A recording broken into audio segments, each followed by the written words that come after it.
વિદ્યાર્થી મિત્રો નમસ્કાર. આપણે મધ્યસ્થ ચેતાતંત્રની વાત કરતા હતા. આ જે મધ્યસ્થ ચેતાતંત્ર છે ને, એમના આપણે કાર્યની વાત કરી હતી. મુખ્ય કાર્ય આદેશ અને નિયંત્રણનું છે. ત્યારબાદ એ કયા કયા કાર્યો કરે છે એમની વાત કરી હતી. એમના સિવાય આપણે એક ચેતાકોષમાંથી બીજા ચેતાકોષની અંદર જે ઉર્મિવેક્ષમનું વહન કઈ રીતના થાય છે ને એનો આપણે અભ્યાસ કર્યો હતો.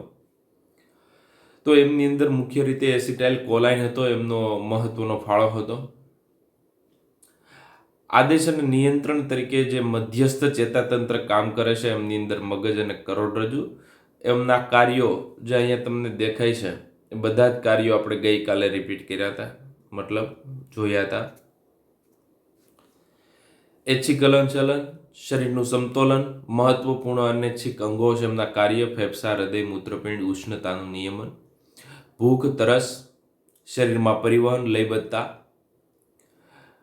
ઘણી બધી અંતઃસ્ત્રાવી ગ્રંથિઓની ક્રિયાઓ, માનવ વર્તણૂક, સાંભળવાની ક્રિયા હોય, બોલવાની ક્રિયા હોય, યાદશક્તિ માટેની ક્રિયા હોય, બુદ્ધિમત્તા હોય કે લાગણી માટેની ક્રિયા હોય, આ બધાનું કેન્દ્ર છે ને એ મગજ છે, મધ્યસ્થ ચેતાતંત્ર છે. આજે મગજ છે એમના વિશે ડિટેલમાં આપણે અભ્યાસ કરવાનો છે કે મગજની અંદર કયા કયા ભાગ કેવી રીતના આવેલા હોય છે. એક એક પોઈન્ટ છે, એક એક લીટી છે એ સમજવાનો પ્રયત્ન કરવાનો છે. એક એક લીટી છે, બરોબર છે, એને આપણે આકૃતિ વડે સમજવી છે, એટલે તમારા માટે એકદમ સરળ થઈ જાય. તો મગજની અંદર વાત કરતા હતા, પહેલો જ પોઈન્ટ કીધો હતો કે મગજ છે ને એ ખાસ કરીને ખોપરી વડે રક્ષાયેલું છે અને મગજની ફરતે મસ્તિષ્ક આવરણ મેનિન્જ આવેલા છે. અને આ મેનિન્જ એ 3 પ્રકારના હતા: ડીએપી, ડુરામેટર, અરાકનોઇડ એન્ડ પિયામેટર. મતલબ બાહ્યતાનિકા, મધ્યતાનિકા એન્ડ અંતતાનિકા. એ ત્રણેય ભેગા મળી સામૂહિક રીતે મસ્તિષ્ક આવરણ છે એમનું નિર્માણ કરે છે. તો આ 3 એમના સ્તર આપણે ગઈકાલે જોયા હતા. બહારનું સ્તર છે ખોપરી સાથે જોડાયેલું બાહ્યતાનિકા, પાતળું મધ્ય સ્તર છે અને સૌથી અંદરનું અંતતાનિકા, જેને આપણે પિયામેટર તરીકે ઓળખીએ છીએ. એમના સિવાય આપણે આવી રીતના પણ જોયું હતું ડીએપી, બરોબર છે. તો ખોપરીનો જે ઉપરથી આપણે ભાગ જોઈએ તો આવી રીતના સ્તર અલગ અલગ ગોઠવાયેલા હોય છે. ત્યારબાદ આપણે આ સ્તર છે એમના વિશે ડિટેલમાં વાત કરી હતી. ત્યારબાદ આપણે સેરેબ્રોસ્પાઇનલ ફ્લુઇડની વાત કરી હતી. હવે આપણો મેઇન પોઈન્ટ શરૂ થાય છે. મેઇન પોઈન્ટ તમે જુઓ તો મગજ, મધ્ય મગજ, મગજ છે 3 ભાગમાં વિભાજિત છે: અગ્ર મગજ, મધ્ય મગજ ને પશ્વ મગજ. કઈ રીતના છે એ સમજાવું છું. તો આ ઉપરનો ભાગ છે ને, એટલો આ ભાગ એ અગ્ર મગજ, એમની નીચેનો મધ્ય મગજ, એમની નીચેનું પશ્વ મગજ. સમજાય છે? એવું નથી કે આગળનો ભાગ અગ્ર મગજ, વચ્ચેનો ભાગ મધ્ય મગજ, પાછળનો ભાગ પશ્વ મગજ, એમ નથી. એટલે ભૂલતા નહીં એવું. કઈ રીતના? તો કે અહીંથી તમે જુઓ તો આ જે ટોટલી ભાગ દોરું છું, બરોબર છે, તો આ ભાગ કયો? અગ્ર મગજ. એમની નીચેનું મધ્ય મગજ, એમની નીચેનું પશ્વ મગજ. એટલે આમ ઉપરનું જે આખું આવરણ છે ને એ અગ્ર મગજમાં સમાવેશ. એની નીચે મધ્ય મગજ અને એની નીચે પશ્વ મગજ. અને પશ્વ મગજની નીચે કરોડરજ્જુ શરૂ થાય, કેમ કે આપણે ઊભા રહીએ છીએ, બરોબર છે. તો આવી રીતના આપણા મગજના 3 ભાગ છે: અગ્ર મગજ, મધ્ય મગજ અને પશ્વ મગજ. હવે અગ્ર મગજ છે ને એ રિયલમાં જોવો તો 3 ભાગની અંદર વિભાજિત. અહીંયા બધાના વિભાજિત કઈ રીતના પાડેલા છે જોઈ શકો. તો અગ્ર મગજ પેલું, એને 3 ભાગ, એટલે પેલા યાદ રાખી લેવાનું 3 ભાગ. પેલું બૃહદ મસ્તિષ્ક, એટલે આ ઉપરનો જે ભાગ દેખાય છે એ બધું બૃહદ મસ્તિષ્ક.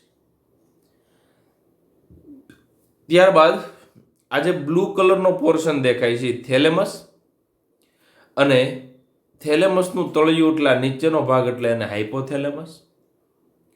તો બૃહદ મસ્તિષ્ક, થેલેમસ અને હાઇપોથેલેમસ આ 3 ભાગ છે અગ્ર મગજના છે.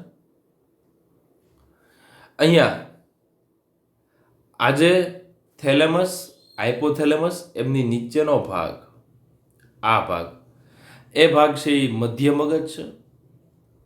અને એમની નીચે આજે આગળનો ભાગ સેતુ, પાછળનો ભાગ અનુમસ્તિષ્ક, બરોબર છે, અને ખાસ આલમ મજ્જાનો ભાગ. આ ત્રણેય ભાગ ભેગા મળી અને પશ્વ મગજની રચના કરે છે. કોની રચના કરે છે? પશ્વ મગજ. એટલે અગ્ર મગજમાં 3 ભાગ, બૃહદ મસ્તિષ્ક, થેલેમસ અને હાઇપોથેલેમસ. મધ્ય મગજમાં 2 ભાગ છે, આપણે જોશું. પશ્વ મગજમાં સેતુ, અનુમસ્તિષ્ક અને લંબ મજ્જા, મતલબ પોન્સ. ત્યારબાદ મેડ્યુલા, સેરેબેલમ, અને મધ્ય મગજ અને પશ્વ મગજ ભેગા થઈ અને મસ્તિષ્ક સ્તંભની રચના કરે છે. કોની રચના કરે છે? મસ્તિષ્ક સ્તંભ એટલે બ્રેઇન સ્ટેમ એમની રચના કરે છે. હવે એક એક પોઈન્ટ આપણે બધા છેદની અંદર મગજ છે એમનો અભ્યાસ કરવો છે. તો પેલું હવે તમને પહેલા પોઈન્ટ છે એ યાદ રાખવાનું. મગજ છે એમના 3 ભાગ છે, અગ્ર મગજ, મધ્ય મગજ અને પશ્વ મગજ. પહેલા આપણે સ્ટેપ બાય સ્ટેપ બધા કરતાં મોટું અને વધારે સમજવું પડે એવું અલગ અલગ વિભાજન કઈ રીતના યાદ રાખી શકાય એ હું તમને સમજાવીશ.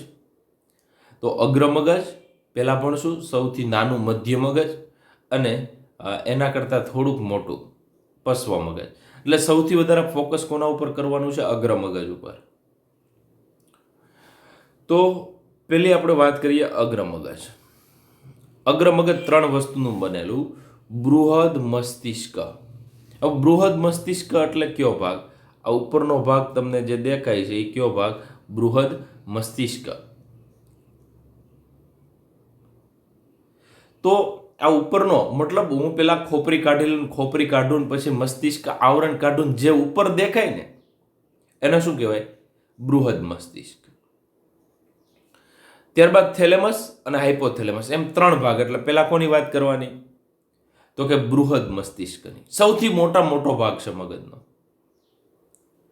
તો અહીંયા તમને જે આકૃતિમાં દેખાય એ બધા વ્યૂથી મેં તમને શું દેખાડ્યું છે? મગજનો બૃહદ મસ્તિષ્ક દેખાડ્યો છે. તો આ જો આ આગળથી દેખાય, આ આગળનો ભાગ છે, આ સાઈડનો ભાગ છે. જો એમના પછી આ જે ભાગ છે એ ઉપરથી છે, ઉપરથી ખોપરી કાઢી નાખી હોય ને ત્યારે ઉપરથી દેખાય. ત્યારબાદ આ પાછળનો ભાગ છે. તો આ બધા જે ઉપરનો ભાગ છે જેને આપણે કોના તરીકે ઓળખીએ છીએ? આજે તમને આ ગડીમય રચના દેખાય બધી, એ કોનો ભાગ છે?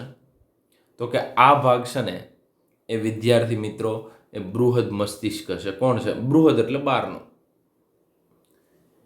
બહારની સપાટીનું. એટલે આજે આખું ફરતી બાજુનો આ તમને જે દેખાય, બરોબર છે, જે તમને સીધું જ દેખાય એને શું કહેવાય? બૃહદ મસ્તિષ્ક. અને બૃહદ મસ્તિષ્ક અડધા ભાગમાં વિભાજિત છે. જો અહીંથી તમે જુઓ ને તો વચ્ચે એક અહીંયા લીટો છે, દેખાય છે? અહીંયા પણ એક લીટો પડે. આગળનો ને પાછળનો ભાગ જુઓ ને ઉપરનો ભાગ જુઓ ને તો આ 3 ભાગની અંદર તમને એક ઊંડી ફાટ દેખાય. ઊંડી ફાટ એટલે આમ કપાયેલું છે. અહીંથી આમ જુઓ તો ખોપરી કાઢી નાખીને પછી મગજ છે તો અહીંયા વચ્ચે એક ખાંચો જોવા મળે છે. એ ખાંચાને આપણે ઊંડી ફાટ તરીકે ઓળખીએ છીએ. અને ઊંડી ફાટ છે એ મગજને 2 ભાગમાં વિભાજિત કરે. તો અહીંયા તમને આ જે ઊંડી ફાટ દેખાય એટલે આ બાજુનો ભાગ જમણો ભાગ અને આ બાજુનો ભાગ ડાબો ભાગ. તો બે પ્રકારના, પેલા બૃહદ મસ્તિષ્ક ગોળાર્ધ છે. એ બૃહદ મસ્તિષ્ક ગોળાર્ધની અંદર 2 ભાગ લખવાના. ડાબું અને જમણું બૃહદ મસ્તિષ્ક ગોળાર્ધ એ એક ઊંડી ફાટ છે એમના વડે છૂટું પડે છે. બરોબર છે? આ પહેલો પોઈન્ટ કહેવાય. તો બૃહદ મસ્તિષ્ક ગોળાર્ધ એટલે ઉપરની સપાટી છે. હજી તો પહેલો પોઈન્ટ મારા ખ્યાલ પ્રમાણે અગ્રમગજના 3 ભાગ, બૃહદ મસ્તિષ્ક પહેલું લખવાનો પોઈન્ટ, સૌથી મોટો ભાગ, અને પછી આયામ એટલે ઊભી ફાટ વડે 2 ભાગમાં જમણા અને ડાબા બૃહદ મસ્તિષ્ક ગોળાર્ધમાં વિભાજિત છે. એમના પછી અહીંયા તમે જુઓ ને તો આ આકૃતિમાં બહુ ક્લિયર થાય. આ ઉપરનો ભાગ છે ને, આ એક ગોળાર્ધ, આ છે એ બીજો ગોળાર્ધ. પણ એમની અંદર આ એક ગોળાર્ધ અને બીજો ગોળાર્ધ જુઓ ને તો આ વચ્ચે લાલ કલરનો ભાગ દેખાડ્યો છે. તો એ લાલ કલરનો ભાગ સાઈડમાંથી અંદરની બાજુ આવો દેખાય, મતલબ આકૃતિ નંબર 1 અને આકૃતિ નંબર 2 પ્રમાણે જુઓ ને તો આકૃતિ પ્રમાણે 2 આપણે જોવાનું છે કે આજે બૃહદ મસ્તિષ્ક ગોળાર્ધ આ એક અને આ બીજો છે એ તમે વ્યવસ્થિત જુઓ ને તો અહીંયા લાલ કલરનો ભાગ છે અને કેલોસમકાય કહેવાય. શું કહેવાય? કેલોસમકાય, કોર્પસ કોલોઝમ કહેવાય. અને આ કોર્પસ કેલોઝમ સાથે બંને બાજુએથી, એટલે આ બાજુનો ભાગ, એટલે આ એક ભાગ, એની ઉપર આ એક કોર્પસ કોલોઝમ અને આ બીજું, બે છે ને એ જોડાયેલા છે. બરોબર છે? તો અહીંયા બીજી આકૃતિમાં પણ તો અહીંયા એક ગોળાર્ધ ચેતાતંતુની પટ્ટી દ્વારા જોડાયેલ, એટલે ચેતાતંતુ છે. જો એમની આખી પટ્ટી બનાવે છે, એટલે આ પટ્ટી અહીંયા તમને જે લાલ કલરનો અંદરનો ભાગ દેખાડ્યો તો એ પટ્ટી, એમની સાથે 2 ભાગ છે ને, આ એક ભાગ અને આ બીજો ભાગ, 2 જોડાયેલા છે. એને શું કહેવાય? કેલોસમકાય. અંગ્રેજીમાં કોર્પસ કેલોઝમ કહેવાય. એટલે પેલું મેં બૃહદ મસ્તિષ્ક મોટો ભાગ કીધો, એમાં આયામ ફાટની વાત કરી. બીજો પોઈન્ટ કોના વિશે લખવાનું? કેલોસમકાય વિશે લખવાનું. હજી આકૃતિમાં દર્શાવું ખ્યાલ આવે. જો આ આડો છેદ છે, અહીંથી હું આમ કાપી નાખું છું તો કેવું દેખાય? તો આ એક તમને શું દેખાય છે? તો કે આ એક બૃહદ મસ્તિષ્ક ગોળાર્ધ, પછી આ બીજો બૃહદ મસ્તિષ્ક ગોળાર્ધ. હવે ઉપરનો ભાગ છે ને, એમાં તમને જો આ કોર્પસ કોલોઝમ છે, આ કોર્પસ કેલોઝમ, એટલે કેલોસમકાય કહેવાય. કેલોસમકાય એટલે આ એક આખો આવો શું છે? પટ્ટો છે, આડા છેદમાં છે. અને એ પટ્ટો રિયલમાં આવી રીતના લાંબો છે. જો આ રીતના, તો આડા છેદમાં આવી રીતના એ કેલોસમકાય છે. અને કેલોસમકાય છે એ ખાસ કરીને એક ચેતાતંતુનો પટ્ટો છે, એમની સાથે આ એક બાજુનો ભાગ, એટલે અહીંયા તમે જોઈ શકો આ જે આ ભાગ છે એમની સાથે આ એક ભાગ જોડાયેલો છે અને આ બીજો ભાગ જોડાયેલો છે. તો આ શું થયું? અહીંથી આમ કટ છે, અહીંથી આમ ચહેરો છે, આમ ઉપરથી કટ કરી નાખ્યું છે. તો આવું દેખાય. બરોબર છે? તો તમારી બુક પ્રમાણે આપણે આકૃતિ જોતા હતા, આ આકૃતિ, તો આજે તમને દેખાય છે, બરોબર, આ ભાગ એ કેલોસમકાય છે. મતલબ આ એક બૃહદ મસ્તિષ્ક ગોળાર્ધ, બીજો, બેની વચ્ચેની ફાટ અને વચ્ચે જે જગ્યા ઉપર જોડાય એને શું કહેવાય? કેલોસમકાય કહેવાય. હાલો, કેટલા પોઈન્ટ કીધા? એક બૃહદ મસ્તિષ્ક વાળો, બીજો કેલોસમકાય વાળો. હવે ત્રીજો, આ જે ફરતી બાજુનો ભાગ છે, અહીંયા તમે જો આ જે ભાગ હતો એને કેલોસમકાય કીધું હતું. એમની જે ફરતી બાજુનો ભાગ છે એનો ખાલી બહારની સપાટી હું લઉં તો મસ્તિષ્ક ગોળાઈને ઘેરતા કોષોના સ્તરને શું કહેવાય? મસ્તિષ્ક બાહ્યક, એટલે કે સેરેબ્રલ કોર્ટેક્સ. એ બધું જ ગર્તમાં હોય છે. કોની અંદર હોય છે? તો આ બૃહદ મસ્તિષ્ક છે એનો બહારની બાજુની જે ઉપરની સપાટી છે, બરોબર, આ ઉપરની સપાટી છે એમની અંદર જો તો ગળીમય રચના છે. અને આ ગળીમય રચના છે એમની અંદર સ્લરી અને ગાયરી, સલકાય અને ગાયરી છે એ ગોઠવાયેલી હોય છે. મતલબ ઘણી બધી આમ આંતરડા કેવી રીતના ગોઠવાયેલા હોય એવી રીતના ઉપર આમ એવી રીતના ગોઠવાયેલી છે કે એમની સપાટીમાં વધારો થાય, વધારે ચેતાકોષને સમાવી શકે અને વધારે મગજ છે એ કામ કરે.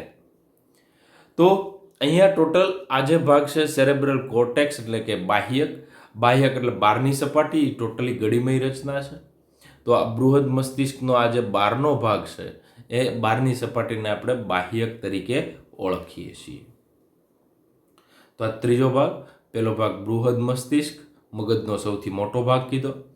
ત્યાર પછી કેલોસમકાયની વાત કરી, એમની અંદર આયામ ફાટ લઈ લેવાનું. પછી કેલોસમકાયની વાત કરી અને ત્યારબાદ બૃહદ મસ્તિષ્ક છે એમનો જે બહારનો ગોળાર્ધ છે એને આપણે બાહ્યક તરીકે ઓળખીએ છીએ.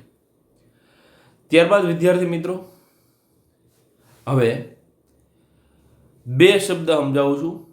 એક તો ભૂખરું દ્રવ્ય અને સફેદ દ્રવ્ય. આમ તો તમને આગળ મેં તફાવત કહી દીધો, જેની અંદર મજ્જા વાળા કોષો હોય છે. તો અહીંયા મગજ છે ને, મગજ એને આવી રીતના કટ કરેલું. હવે તમે આ ફોટોગ્રાફમાં જોઈ શકો કઈ રીતના ઊભું કટ કરેલું છે. જો આ ઊભું કટ છે આમ. તો મગજને ઊભું કાપવું તો આજે ફરતી બાજુ તમને ગ્રે મેટર દેખાય. ગ્રે મેટર એટલે એનો મતલબ થાય ભૂખરું દ્રવ્ય. કેવું દ્રવ્ય થાય? ભૂખરું દ્રવ્ય. તો કયો વિસ્તાર તમને ભૂખરા દ્રવ્ય વાળો લાગુ પડે છે? તો આ ટોટલી વિસ્તાર જો બહારની સપાટી તમે જોશો ને તો આ વિસ્તાર બધો કેવો લાગે છે? ભૂખરું દ્રવ્ય. જે મેં રાઉન્ડ કર્યો લાલ કલરનો એ ભૂખરું દ્રવ્ય છે. એટલે આ બહારનું દ્રવ્ય એ ભૂખરું દ્રવ્ય, અંદરનું દ્રવ્ય એ સફેદ દ્રવ્ય. સફેદ એટલે કેવું મેટર? White matter. આ જે બંને રંગ છે ને એ ચેતાકોષના આધારે છે. જો મજ્જાપડ વગરના છે ને ચેતાકોષ, એના કારણે ભૂખરું દ્રવ્ય બને. અને મજ્જાપડ બરોબર છે, માયલિન શીથ, જો મજ્જાપડ હાજર હોય તો એ ચેતાકોષની ફરતી બાજુએ ચરબી હાજર છે અને ચરબી હાજર છે, મજ્જાપડ હાજર છે અને ચરબી છે એ ચળકતી સફેદ રંગ જેવી છે. એટલા કારણે જે કંઈ રંગ બનાવે છે એ સફેદ દ્રવ્ય બનાવે છે. તો અહીંયા તમે વ્યવસ્થિત આકૃતિમાં જુઓ તો ફરતી બાજુએ આજે તમને દ્રવ્ય દેખાય, ફરતી બાજુએ એ કયું દ્રવ્ય છે? તો કે ભૂખરું દ્રવ્ય છે. અને અંદરની બાજુ કયું છે? સફેદ દ્રવ્ય છે. તો ભૂખરું દ્રવ્ય અને સફેદ દ્રવ્ય, જો મજ્જાપડ મજ્જિત ચેતાકોષો હોય તો એ સફેદ દ્રવ્ય બનાવે અને અમજ્જિત ચેતાકોષ હોય તો ભૂખરું દ્રવ્ય બનાવે. હવે અહીંયા આપણે મસ્તિષ્ક બાહ્યક એટલે આ ટોટલી જે વિસ્તાર છે એટલો વિસ્તાર, આ જે આમના સિવાયનો ભાગ છે એ ફરતી બાજુનો બધો શું કહેવાય? મસ્તિષ્ક બાહ્યક કહેવાય. એ ભૂખરા દેખાવે કેવું? ભૂખરો દેખાવ દેતો હોય તો ભૂખરું દ્રવ્ય કહેવાય. અહીંયા ચેતાકોષ કાયો સંકેન્દ્રિત થઈ અને રંગ આપે છે, પરંતુ કયા કોષોના કારણે? અમજ્જિત ચેતાકોષોના કારણે. હાલો કઈ રીતના યાદ રાખવાનું? પહેલા બૃહદ મસ્તિષ્ક, બૃહદ મસ્તિષ્ક એમની અંદર આયામ ફાટ લઈ લેવાની. એમના પછી આપણે કેલોસમકાય લીધું. ત્યારબાદ આપણે બૃહદ મસ્તિષ્ક છે એમનો બહારનો ગોળાઈવાળો ભાગ એને બાહ્યક કીધું, એમની વાત કરવાની. પછી સફેદ દ્રવ્ય અને ભૂખરા દ્રવ્યનો તફાવત લઈ લેવાનો. તો અહીંયા નીચે તમને આપેલું છે, જો આ ભૂખરું દ્રવ્ય છે. કયું? પહેલા ભૂખરું જોયું, હવે કયું જોવાનું? શ્વેત દ્રવ્ય. શ્વેત દ્રવ્ય છે એ બૃહદ મસ્તિષ્કનો અંદરનો ભાગ છે. તેઓની સપાટીએથી અપારદર્શક સફેદ દેખાય. અપારદર્શક સફેદ, ચોક જેવો સફેદ. તો એવો ચોક જેવો સફેદ દેખાય છે એને આપણે કયું દ્રવ્ય કહીએ છીએ? શ્વેત દ્રવ્ય. તો બહારના ભાગમાં કયું દ્રવ્ય આ પ્રમાણે જોઈએ તો બહારની બાજુએ ગ્રે અને અંદરની બાજુએ વ્હાઇટ. આના કરતાં ઊંધું છે ને એ કરોડરજ્જુમાં જોવા મળે. એટલે એક જ ગાય જી અને ડબલ્યુ, બહારની બાજુ જી બરોબર છે, ઈ કોની અંદર? મગજમાં. અને અંદરની બાજુ ડબલ્યુ એટલે કે વ્હાઇટ મેટર, એ કોની અંદર? તો આવી રીતના બહારની બાજુ ગ્રે મેટર ભૂખરું દ્રવ્ય હોય, અંદરની બાજુએ સફેદ દ્રવ્ય હોય તો એ મગજમાં હોય. પરંતુ આના કરતાં ઊંધું હોય, બહારની બાજુએ સફેદ દ્રવ્ય હોય ને અંદરની બાજુએ ભૂખરું દ્રવ્ય હોય ને તો એવું કરોડરજ્જુમાં જોવા મળે છે. તો આવી રીતના 2 પોઈન્ટ એક સાથે યાદ રાખવાના. ત્યારબાદ આપણે એસોસિએશન એરિયા એટલે કે સંગઠન વિસ્તારોની વાત કરવાની છે. કોની વાત કરવાની છે? સંગઠન વિસ્તારો. એટલે ક્રમમાં યાદ રાખવાનું છે. હજી આપણે થેલેમસ, હાઇપોથેલેમસ 2 ભાગ તો બાકી જ છે. આ બૃહદ મસ્તિષ્કના ભાગ પાડવાના. એમાં આપણે પહેલા આયામ ફાટની વાત કરીએ, જે એકવાર બોલું છું. એમના પછી આપણે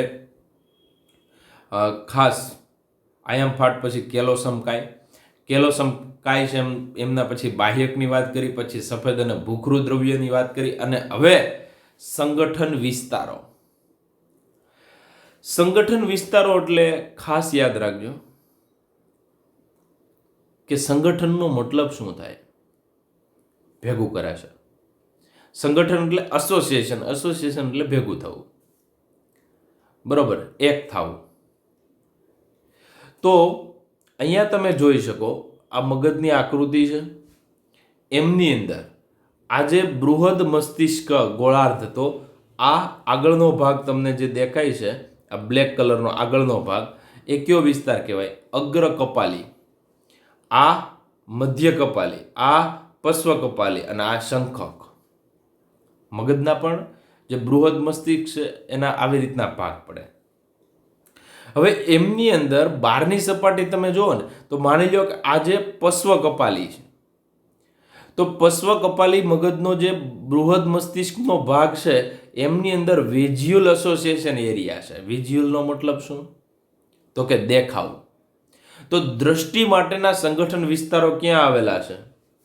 તો કે દ્રષ્ટિ આપણે જે જોઈ શકીએ છીએ ને એ જોવા માટેના સંગઠન વિસ્તારો ક્યાં છે? તો કે ઓસિપિટલ લોબ એટલે કે પશ્વ કપાલીમાં, બૃહદ મસ્તિષ્કનો જે પાછળનો ભાગ છે એની અંદર આ જોવાનું કામ થાય છે, દ્રષ્ટિનું કામ થાય છે. એવી જ રીતના આજે પેરિટિયલ લોબ મધ્ય કપાલી છે, તો મધ્ય કપાલીની અંદર સોમેટિક દૈહિક સંવેદી વિસ્તારો ધરાવે છે અથવા દૈહિક સંવેદી સંગઠન વિસ્તારો ધરાવે છે. અહીંયા તમે જો તો આગળનો ભાગ છે અહીંયા, બરોબર છે, તો એ જે મોટર કોર્ટેક્સ એટલે કે બાહ્યકનો ભાગ છે, ત્યાં ચાલક ચેતા છે એમનો સંગઠન વિસ્તારો ધરાવે છે. ત્યારબાદ આજે ઓડિટરી કોર્ટેક્સ, તો આ જે ભાગ છે શંખકનો ભાગ છે, એ શંખકના ભાગની અંદર સાંભળવા માટેના સંગઠન વિસ્તારો છે. તો સંગઠન વિસ્તારો એટલે કંઈ નથી, એ ઘણીવાર એક ચેતાકોષો બૃહદ મસ્તિષ્ક છે એમાં ભેગા મળી અને જે વિસ્તારો બનાવે છે જેને આપણે સંગઠન વિસ્તારો તરીકે ઓળખીએ. તો મસ્તિષ્ક બાહ્યક ના પ્રેરક વિસ્તારો, પ્રેરક એટલે ચાલક ચેતાઓ જ્યાં નીકળતી હોય તો એને પ્રેરક વિસ્તારો કહેવાય. ત્યારબાદ સંવેદી વિસ્તારો અને મોટા વિસ્તારો જે કાર્યમાં ન તો સંપૂર્ણ રીતે સંવેદી હોય અને ન તો પ્રેરક હોય, બે કામ કરતા હોય. એનો મતલબ શું થયો?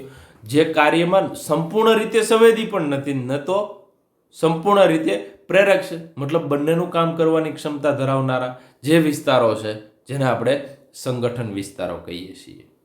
તો અહીંયા મેં તમને બૃહદ મસ્તિષ્ક બાહ્યક છે, તો મસ્તિષ્ક બાહ્યકની અંદર બે ભાગ પાડી દેવાના, સફેદ દ્રવ્ય, ભૂખરું દ્રવ્ય, અને ત્યારબાદ સંગઠન વિસ્તારો, બરોબર છે. તો આવી રીતના બાહ્યક છે એ તમારે વધારે લખવાનું રહેશે. બે માર્કની અંદર બાહ્યક પણ પૂછે તો તમારે આવી રીતના લખવાનું રહે. હવે બંને કામ કરે છે, પ્રેરક વિસ્તારો, ચાલક ચેતા અથવા તો ચાલક વિસ્તાર પણ છે, સંવેદી વિસ્તાર છે, પણ સંપૂર્ણ રીતે સંવેદીનું કામ કરતા નથી ને સંપૂર્ણ રીતે પ્રેરકનું પણ કામ કરતા નથી. હવે આગળ આપણે જોઈએ તો જે જટિલ કાર્યો જેવા કે આંતર સંવેદી સંગઠનો, એક સંગઠન છે એમનું બીજા સંગઠન સાથે જોડાણ, યાદશક્તિ વાતચીત માટે જવાબદાર છે. આપણે જે વાતચીત કરીએ તો એમની અંદર એક વસ્તુ ન હોય. દાખલા તરીકે કોઈ વસ્તુ, લીમડો તમે જોવો છો ને લીમડાનું વર્ણન કરો છો, તો એમની અંદર આંખ છે એ જોવાનું કામ કરે. આ હું એક પોઈન્ટ સમજાવું છું, ઉદાહરણ આપું છું. આંખ છે એ જોવાનું કામ કરે છે. એ જોઈને સિગ્નલ કોને પહોંચે છે? તો કે પાછળનો જે વિસ્તાર છે સંગઠન વિસ્તાર, એમનું નામ છે તો કે ઓસિપિટલ પશ્વ કપાલી ખંડ છે, ત્યાં જાય. હવે પશ્વ કપાલી ખંડમાંથી સિગ્નલ ક્યાં જઈ શકે? તો કે શંખકમાં. એ પ્રમાણે સિગ્નલ આવે, અથવા તો આપણે એ પ્રમાણે મગજમાંથી સિગ્નલ આવે અને એ પ્રમાણે જીભ, અંદરથી હવાનું દબાણ એ બધું મેન્ટેન કરીએ અને આપણે સ્વરદંડ છે એને આપણે કામ કરાવીએ, એટલે બોલવાનું કામ કરીએ. તો આવું એકબીજાને જોડવાનું કામ કરે છે, બરોબર છે. તો એને આપણે કયા વિસ્તારો કહીએ છીએ? સંગઠન વિસ્તારો. ત્યારબાદ આ જે ટોટલ પોઈન્ટ છે તો તમે ભણી ગયા કે આ જે અંદરનો વિસ્તાર હતો એ ખાસ કરીને તંતુઓ મજ્જા આવરણથી આવરિત હોય છે, મજ્જિત ચેતાકોષો હોય છે, અને એ ભેગા મળી અને મસ્તિષ્ક ગોળાર્ધની અંદરનો ભાગ બનાવે. એટલે અંદરનો ભાગ છે એ મેં તમને વાત કરી એમ, તો આ જે અંદરનો ભાગ તમને દેખાય આ બધોય, બરોબર, આ અંદરનો ભાગ છે તો આ અંદરનો ભાગ વિદ્યાર્થી મિત્રો તમે જુઓ ને તો એ સફેદ દ્રવ્ય છે. અને આ બધા વિસ્તારની અંદર પણ અંદરના ભાગ છે એમની અંદર પણ સંગઠન વિસ્તારો આવેલા છે, ચેતાકોષોના સમૂહ છે કે જે ન તો સંપૂર્ણ રીતે સંવેદીનું કામ કરે છે, ન તો પ્રેરક, ટૂંકમાં બંને કામ કરવા માટે સક્ષમ હોય એવા ખાસ કેન્દ્રો છે. તો એને આપણે શું કહીએ છીએ? સંગઠન વિસ્તારો તરીકે ઓળખીએ છીએ. ત્યારબાદ હવે આપણે કયા પોઈન્ટ ઉપર ફોકસ કરીએ છીએ? એક પોઈન્ટ હવે યાદ રાખવાનો છે, એ થેલેમસનો છે, અને બીજો પોઈન્ટ છે એ હાઇપોથેલેમસ છે.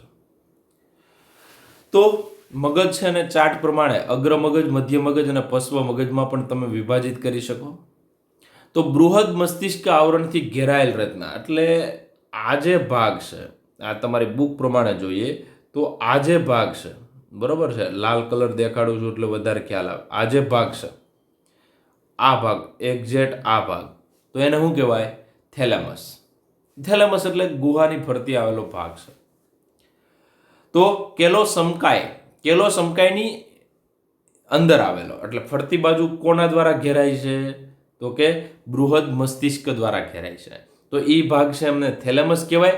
અને ખાસ યાદ રાખજો, એમની નીચેનો ભાગ છે, એટલે એટલા ભાગને શું કહેવાય? હાઇપોથેલેમસ. અને હાઇપોથેલેમસની નીચે જુઓ ને તો અહીંયા શું ગોઠવાયેલું છે? પિચ્યુટરી ગ્રંથિ ગોઠવાયેલી છે. તો હજી 3 વિસ્તાર દેખાડું છું, આ થેલેમસ, આ હાઇપોથેલેમસ અને એમની નીચે પિચ્યુટરી ગ્રંથિ. એટલે અહીંયા યાદ રાખવું હોય તો ટી, પછી હાઇપોથેલેમસ એટલે HT અને પિચ્યુટરી ગ્લેન્ડ એટલે PG. તો ટી, HT અને PG એ 3 ક્રમમાં ગોઠવાયેલો છે. અને એમની ફરતેનો વિદ્યાર્થી મિત્રો જે ભાગ છે ને, આ ભાગ એ બૃહદ મસ્તિષ્ક. તો બૃહદ મસ્તિષ્ક અહીંયા આ ભાગ એમની ફરતી બાજુએ, ઉપરની બાજુએ બૃહદ મસ્તિષ્ક છે એ આવેલું છે. એટલે આપણે વાત કોની કરી? થેલેમસ. થેલેમસ છે એમનું મુખ્ય કાર્ય સંવેદી અને પ્રેરક સંદેશાઓ, મતલબ સંવેદી એટલે આપણે જે સંવેદનાઓ ગ્રહણ કરીએ છીએ તો એ સંવેદી, અને પ્રેરક એટલે ચાલક ચેતા. દાખલા તરીકે આપણે મગજમાંથી સ્નાયુમાં જે સિગ્નલ જાય છે તો એને આપણે પ્રેરક સંદેશાઓ કહીએ. એમના સહનિયમનનું કેન્દ્ર છે. તો શોર્ટ ક્વેશ્ચન માટે તમને ક્યારે પણ પ્રશ્ન પૂછે કે સંવેદી અને પ્રેરક સંદેશાઓનું સહનિયમનનું કેન્દ્ર બરાબર, તો તમારો જવાબ હોવો જોઈએ થેલેમસ. અને એમના પછી અગ્ર મગજનો છેલ્લો ભાગ. તો અગ્ર મગજનો છેલ્લો ભાગ છે ને, એમનું નામ શું? તો કે એમનું નામ છે હાઇપોથેલેમસ, અથવા તો થેલેમસનો નીચેનો ભાગ, તળિયું. બરાબર છે. તો એક રૂમ માની લો, રૂમ છે તો એમની ખાસ યાદ રાખજો, રૂમ છે એ તૃતીય ગુહા છે. કઈ ગુહા છે? તો મગજની અંદર આજે તૃતીય ગુહા એક રૂમ જેવો ભાગ, એટલે આજે થેલેમસ છે ને એમની અંદર વચ્ચે એક ગુહા છે. એ ગુહાનું નામ છે તૃતીય ગુહા. એમની છત એટલે ઉપરનો ભાગ છે એ એપિથેલેમસ, નીચેનો ભાગ છે એ હાઇપોથેલેમસ, સાઈડનો ભાગ છે એ થેલેમસ. એપિથેલેમસ છે એમની નીચે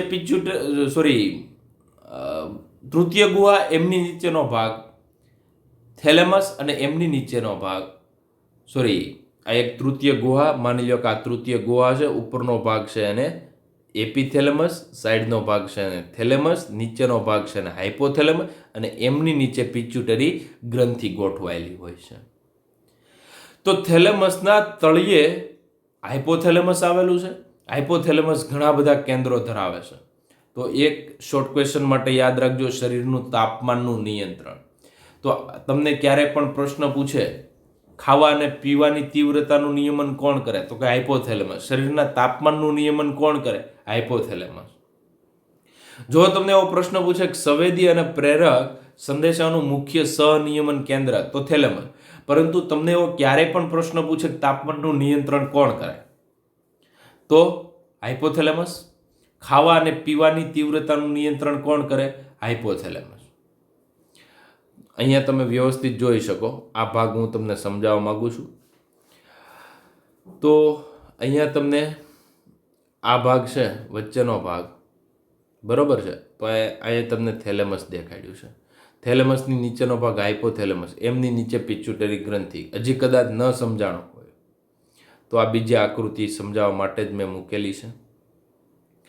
તો આ જે ભાગ છે ને, આ ભાગ ટોટલી એ થેલેમસ. એમની નીચેનો ભાગ છે ને, આ ભાગ એ હાઇપોથેલેમસ. એમની નીચેનો ભાગ છે પિચ્યુટરી ગ્રંથિ. હવે આ એક પોઈન્ટ થયો. બીજો પોઈન્ટ, હજી આ પોઈન્ટમાં બહુ ક્લિયર થાય. અહીંયા તમે જોશો તો આ ભાગ કોણ? થેલેમસ. એમની નીચે હાઇપોથેલેમસ. જો હાઇપોથેલેમસ એટલે આને હું કયો ભાગ કહું? થેલેમસ. થેલેમસનું તળિયું જોવો ને તો આ થેલેમસ. થેલેમસનું તળિયું જોવો ને એટલે કોણ આવ્યું? હાઇપોથેલેમસ. અને એમની નીચેનો ભાગ જોવો ને એટલે પિચ્યુટરી ગ્રંથિ. હવે હજી એક પોઈન્ટ આમની અંદર સમજાવું છું. ઉપરનો જે તમને પીળા કલરનો ભાગ દેખાય છે, બરોબર છે? અહીંયા તમને જે આ પીળા કલરનો ભાગ દેખાય છે, તો આ પીળા કલરનો ભાગ છે એપીથેલેમસ છે. કોણ છે? એપી એટલે આ જે ગુહા, માની લો કે આ ગુહા છે, એમની ફરતી બાજુનો ભાગ છે કોણ? તો કે થેલેમસ.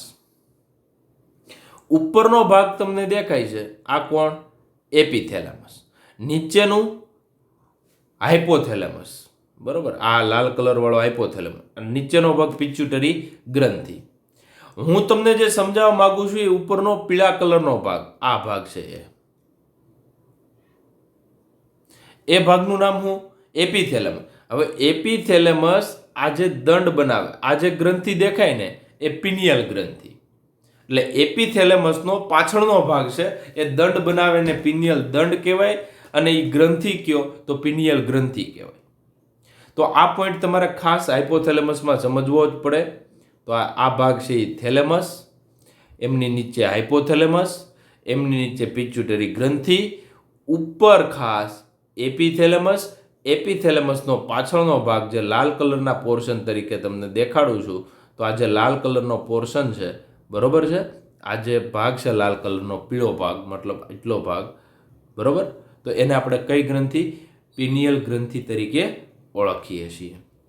તો આ વ્યવસ્થિત તમને આ આકૃતિ દ્વારા સ્પષ્ટ થાય. તો આ પિચ્યુટરી ગ્રંથિ, ઉપર હાઇપોથેલેમસ, ઉપર હજી કહું છું થેલેમસ, એની ઉપર એપીથેલેમસ. એપીથેલેમસનો પાછળનો ભાગ પિનિયલ દંડ બનાવે અને પિનિયલ ગ્રંથિ તરીકેનું કામ કરે છે. ત્યારબાદ હાઇપોથેલેમસ એમના સિવાયના અને થેલેમસ સિવાય આપણે વધારાના બે ભાગ ભણવા પડે.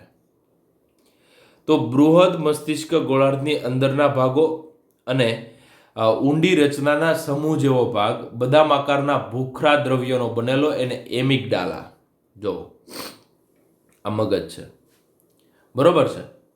તો આ જે આખો ભાગ છે, આ આખો ભાગ, આ લીલા કલરનો ભાગ, એમનું નામ શું? એમિગડાલા. શું કહેવાય એને? એમિગડાલા. જે ભૂખરા દ્રવ્યના કોષોનો સમૂહ છે.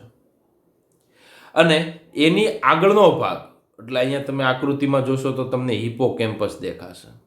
હિપોકેમ્પસ અને એમિગડાલા. તો આ લીલા કલરનો ભાગ છે, એમનું નામ એમિગડાલા. ત્યારબાદ એની આગળનો ભાગ છે હિપોકેમ્પસ. આ વચ્ચેનું પોલાણ છે, એમનું નામ આપણે થેલેમસ કીધું.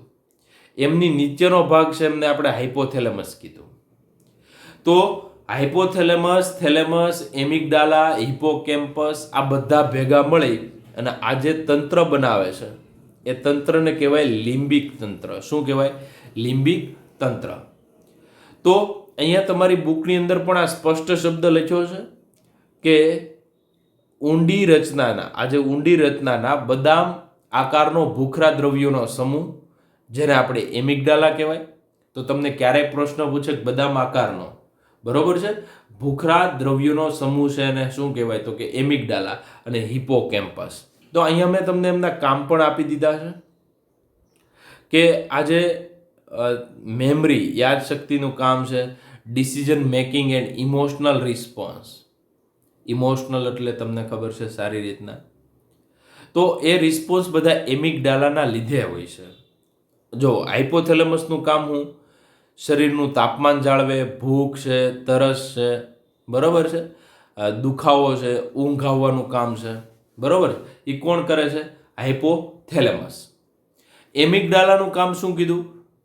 યાદશક્તિ છે, ડિસિઝન નિર્ણય લેવાની શક્તિ છે, ઇમોશનલ રિસ્પોન્સ છે. તો આ બધું કામ કોણ કરે છે? એમિગડાલા. અને જે ડરાવવાનું કામ કોણ કરે છે? હિપોકેમ્પસ. બરોબર છે. તો મેમરી છે, નેવિગેશન, કે ક્યાં રસ્તે જવું ક્યાં નહીં, અહીંયા તો એ નેવિગેશનનું કામ હિપોકેમ્પસ કરે. હિપોકેમ્પસ જો કાઢી લેવામાં આવે ને તો ડર નામની વસ્તુ આપણામાં રહેતી નથી.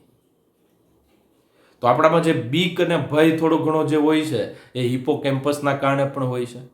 તો આ હિપોકેમ્પસ અને થેલેમસનું મુખ્ય કાર્ય છે જો ઊંઘવાનું, અર્ધજાગ્રત મગજ છે એમનું એલર્ટનેસ, આ બધું કામ કોનું છે? થેલેમસનું છે. અને એમના સિવાય ઉપરનો જે ભાગ છે એ બેઝલ ગેંગ્લિયા, આ જે ઉપરનો ભાગ છે એમનું નામ છે બેઝલ ગેંગ્લિયા. એનું મુખ્ય કાર્ય આપણી મૂવમેન્ટ, આપણી ટેવ છે, બરોબર, આપણી લાગણી છે, શીખવાની ભાવના છે. આ બધું કોની સાથે જોડાયેલું હોય છે? બેઝલ ગેંગ્લિયા સાથે જોડાયેલું હોય છે. તો તમારે પહેલું યાદ રાખવાનું લિમ્બિક તંત્ર અથવા લિમ્બિક ખંડ. લિમ્બિક ખંડની અંદર હાઇપોથેલેમસ, એમિગડાલા, હિપોકેમ્પસ, થેલેમસ અને ચેતાકંદ આ બધાનો સમાવેશ થાય છે. આ જે લિમ્બિક તંત્ર છે એ હાઇપોથેલેમસ સાથે મળી જાતીય વર્તણૂક, બરોબર છે, લાગણીની પ્રતિક્રિયાઓ, એટલે હમણાં જ મેં તમને સમજાવ્યું, ઉત્તેજના હોય, ખુશી હોય, ગુસ્સો હોય કે ભય હોય, એમાં ભયવાળું કામ કોની સાથે? હિપોકેમ્પસ સાથે. અને પ્રેરણાનું નિયમન કરે છે, બરોબર છે. તમને ખબર પ્રેરણા, તો પ્રેરણા છે એ ખાસ કરીને લિમ્બિક તંત્ર સાથે જોડાયેલી છે. તો હાઇપોથેલેમસ સાથે મળી જાતીય વર્તણૂક, લાગણીની પ્રતિક્રિયા. તો તમને એવો પ્રશ્ન પૂછે ઉત્તેજના, ખુશી, ભય, ગુસ્સો, પ્રેરણા આ બધું ક્યાંથી? તો કે લિમ્બિક તંત્ર છે હાઇપોથેલેમસ છે એમની સાથે મળીને કામ કરે છે. તો જે જાતીય વર્તણૂક એટલે નર અને માદા એમની જાતિ પ્રમાણે જે કાંઈ વર્તણૂક દેખાડતા હોય છે એમની વાત છે.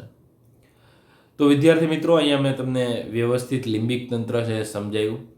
કોને કહેવાય? એમિગડાલા છે. એમિગડાલા એટલે ભૂખરા દ્રવ્યોનો સમૂહ છે. હજી એકવાર આકૃતિમાં જોઈ લેજો. આ જે લીલા કલરનો ભાગ છે એ લીલા કલરનો ભાગ છે એમનું નામ શું? એમિગડાલા. એમની આગળ તમને વ્યવસ્થિત જુઓ તો આ થેલેમસ હતું, તો એમની નીચેનું હાઇપોથેલેમસ, એમની નીચે આ ગ્રંથિ દેખાય કઈ? પિચ્યુટરી ગ્રંથિ. ત્યારબાદ આપણે આ ચાર્ટ પ્રમાણે જોઈએ તો અગ્રમગજ કઈ રીતના થાય? તો કઈ રીતના? પેલા બૃહદ મસ્તિષ્ક, એમાંથી જમણા અને ડાબા બૃહદ મસ્તિષ્કને જોડતો એ ભાગને કેલોસમકાય. ત્યારબાદ થેલેમસ, હાઇપોથેલેમસ, એમિગડાલા, લિમ્બિક તંત્ર, આ બધું તમારે અગ્રમગજ છે એમના ક્રમ યાદ રાખીને લખવાનું રહેશે. ત્યારબાદ મધ્ય મગજ, આ મધ્ય મગજની વાત છે અને આ પશ્વ મગજ છે. અત્યારે જોઈ લેજો, પછી તમારી બુક પ્રમાણે તમે લખી અને આનો એક સરળ ચાર્ટ બનાવી નાખજો. ત્યારબાદ મધ્ય મગજ બહુ નાનું છે. મધ્ય મગજ અગ્ર મગજના થેલેમસ, હાઇપોથેલેમસ અને પશ્વ મગજની વચ્ચે, પોન્સની વચ્ચે આવેલું છે. તો પેલો પ્રશ્ન એ થાય, પોન્સ એટલે આ સેતુ, આ થેલેમસ, આ નીચેનું હાઇપોથેલેમસ, આ પોન્સ, તો એમની વચ્ચેનો ભાગ થયો ને એ આ ભાગ થયો. તો આ જે લાલ કલરનો જે રાઉન્ડ કર્યો ને એ વિદ્યાર્થી મિત્રો મધ્ય મગજ છે. આ મધ્ય મગજ છે એ લાલ કલરનો ભાગ છે. તો કોની વચ્ચે? ઉપર થેલેમસ, નીચે હાઇપોથેલેમસ, નીચે સેતુ, અને એમની વચ્ચે કોણ ગોઠવાયેલું છે? આ જે લાલ કલરનો જે રાઉન્ડ દેખાય છે એ ભાગ કોણ થયો? ટૂંકમાં કહીએ તો આ ભાગ છે ને એ કયો થયો? મધ્ય મગજ થયો. ત્યારબાદ એમને આપણે અલગ અલગ એક એક આકૃતિ પ્રમાણે જોતા જશું કે પેલું એનું સ્થાન લખવાનું છે.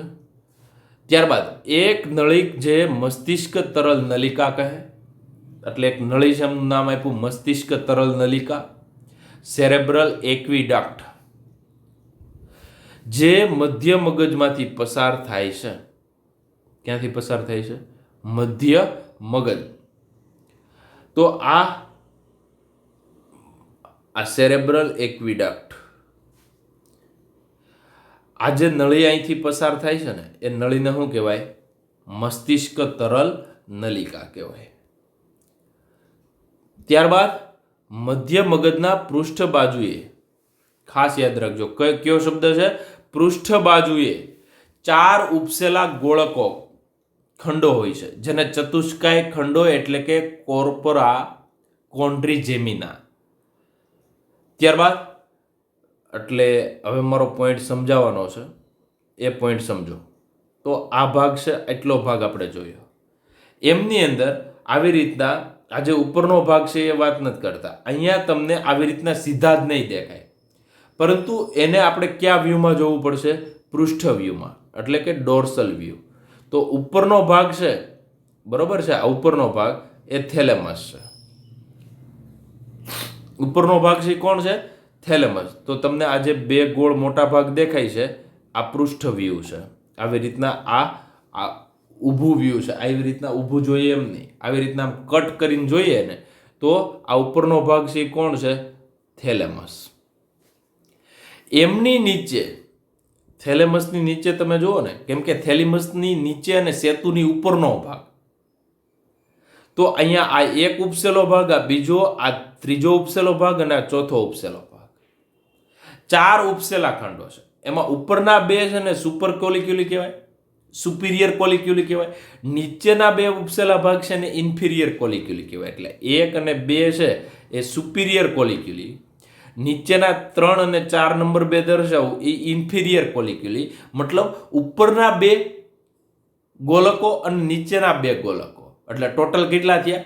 4 ગોલકો થયા. આ 4 ગોલકો, 4 માટે આપણે ક્વાર્ટર શબ્દ અથવા તો કોન્ડ્રી શબ્દ વાપર્યો, બરોબર? ક્વાડ મતલબ 4, તો કોન્ડ્રીજેમિના. અને આનું મુખ્ય કાર્ય દ્રષ્ટિ અને શ્રવણ સંબંધિત કાર્યો છે, એમની સાથે જોડાયેલું છે. તો આપણે કોની વાત કરી? આ જે ભાગ છે, જો આવી રીતના જોશો ને, તો આ મધ્ય મગજ, બરોબર છે? મધ્ય મગજ એટલે આ થેલેમસની નીચેનો ભાગ અને હાઇપોથેલેમસની પાછળનો ભાગ. તો આકૃતિમાં તમને વધારે ખબર પડશે. આ થેલેમસની નીચેનો ભાગ અને હાઇપોથેલેમસની પાછળનો ભાગ, એને મધ્ય મગજ કહેવાય. અને આ નીચે તમને દેખાય આ પોન્સ. પોન્સ એટલે કોણ? તો કે આ સેતુનો ભાગ, આ સેતુનો ભાગ, આ થેલેમસનો ભાગ, આ હાઇપોથેલેમસ. થેલેમસની નીચે, હાઇપોથેલેમસની પાછળ, પોન્સની ઉપર શું ગોઠવાયેલું છે? મધ્ય મગજ ગોઠવાય. જો આવી રીતના તમે સાઈડમાંથી જુઓ ને, બરોબર, અહીંથી આમ ઊભું કટ કરી નાખો અને આમ સાઈડમાંથી જુઓ ને, તો ન દેખાય.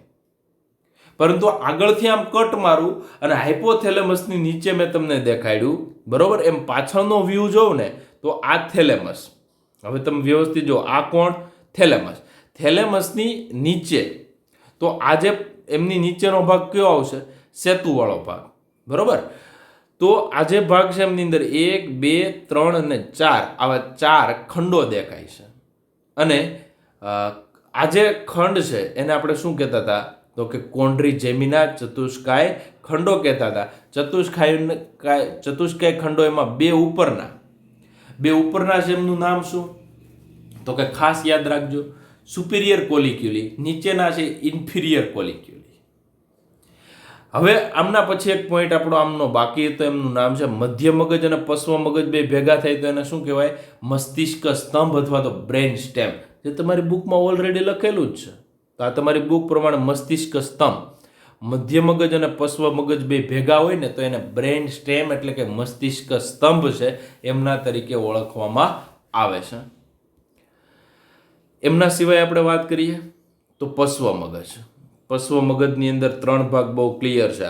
એક ભાગ સેતુ, આ બીજો ભાગ અનુમસ્તિષ્ક અને આ નીચેનો જે ભાગ છે, બરોબર છે, તો આ જે ભાગ છે ને એ નીચેનો ભાગ છે અને લંબ મજ્જા તરીકે ઓળખીએ છીએ. તો એક એક ભાગને જોઈએ તો પશ્વ મગજ 3 ભાગનું, પોન્સ એટલે સેતુ, અનુમસ્તિષ્ક અને લંબ મજ્જાનું બનેલું છે.